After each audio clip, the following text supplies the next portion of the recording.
राजू चूड़ा घर को लौट रहा था कि अचानक उसे एक चील उठाकर ले जाती है। सामने ही पेड़ पर बैठा कालू कौवा ये सब देख रहा था। अरे राजू को तो चील उठाकर ले गई, मुझे जाकर रानी चिड़िया को बताना होगा। रानी बहन, अब तुम्हें हौसले से काम लेना पड़ेगा, ऊपर वाले को यही मंजूर था।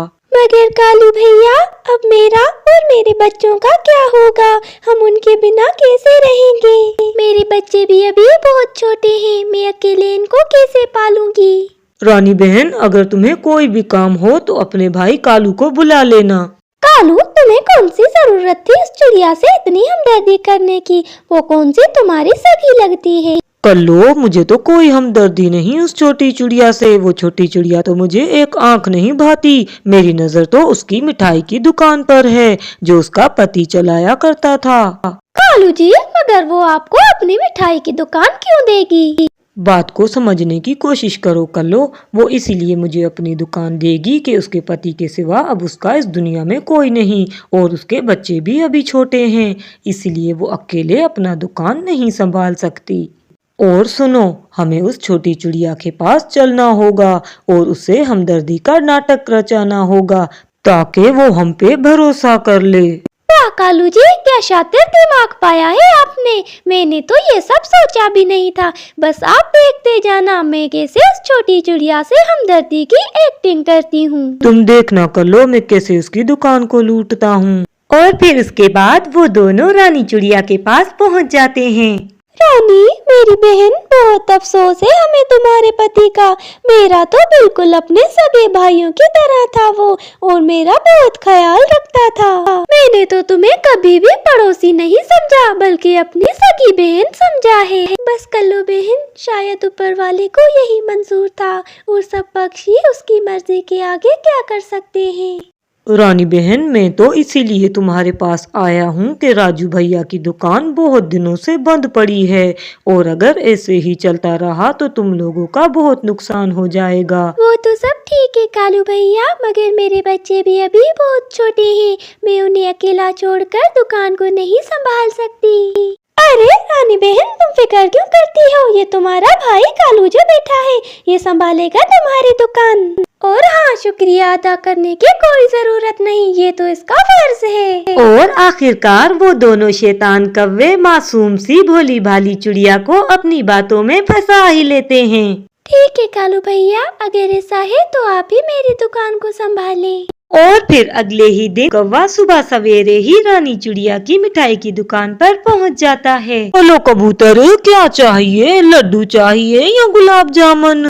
कालू, मुझे तो लड्डू चाहिए, मगर रानी बहन का दुकान तुम क्यों संभाल रहे हो? तुम्हारा इससे क्या मतलब है? चलो जल्दी से मिठाई लो और चलते बनो। नाराज क्यों होते हो? मुझे 1 किलो लड्डू दो। और फिर इसके बाद रोजाना ही कालू कौवा महंगे दामों जंगल के पक्षियों को मिठाई बेचने लगा। कालू, मजा ही आ गया, रोजाना ही मजे मजे की मिठाइयाँ खाकर। हा कल्लो, उस बेवकूफ चिड़िया को क्या लगा था कि हम सच में उससे अच्छाई कर रहे हैं, और उस बेवकूफ ने अपनी दुकान हमारे हवाले कर दी। इसके बाद कालू कौवा बहुत से पैसे भी कल्लो को दे देता है। कालू, क्या सब कुछ ही यहाँ ले आए? उस छोटी चिड़िया के लिए भी कुछ छोड़ा कि नहीं? कल्लो, मैं कुछ पैसे यहाँ ले आया हूँ और कुछ पैसे दुकान में जमा कर रहा हूँ। बाकी उस छोटी चिड़िया को भी थोड़े से पैसे दे दूंगा, और इस छोटी चिड़िया से बोलूंगा कि अब मिठाई की दुकान पर कमाई ही नहीं होती।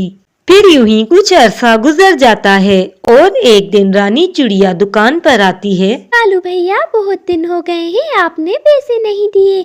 आज मुझे पैसे दे दे ताकि मैं घर का किराया दे दूं और घर के लिए राशन भी ले आऊं। रानी बहन, क्या बताऊं, आजकल तो बिल्कुल भी दुकान पर कमाई ही नहीं हो रही। मैं तुम्हें पैसे कहाँ से दूं?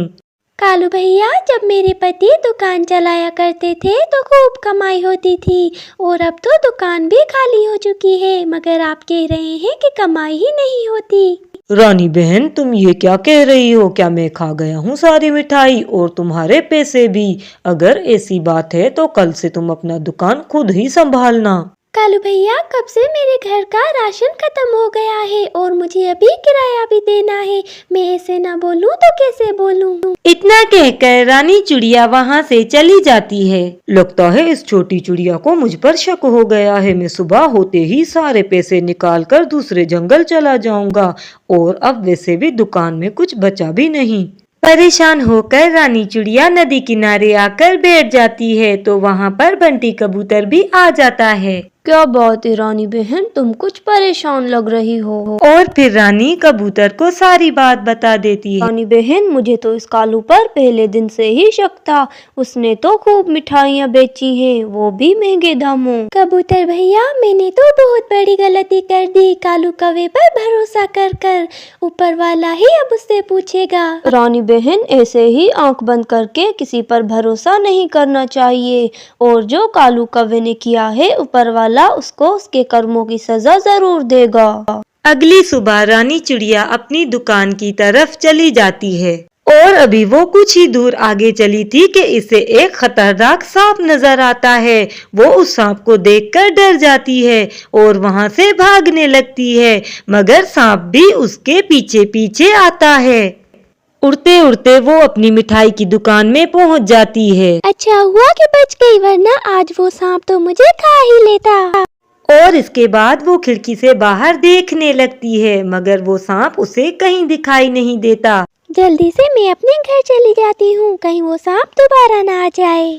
उसके बाद रानी चिड़िया वहाँ से वापस आ जाती है, मगर वो सांप रानी चिड़िया के पीछे पीछे मिठाई की दुकान में आ जाता है और जहाँ पर कालू कौवे ने पैसे छुपाए हुए थे वो सांप उन्हीं पैसों में आकर बैठ जाता है। और फिर सुबह हो जाती है और कालू कौवा दुकान की तरफ आता है।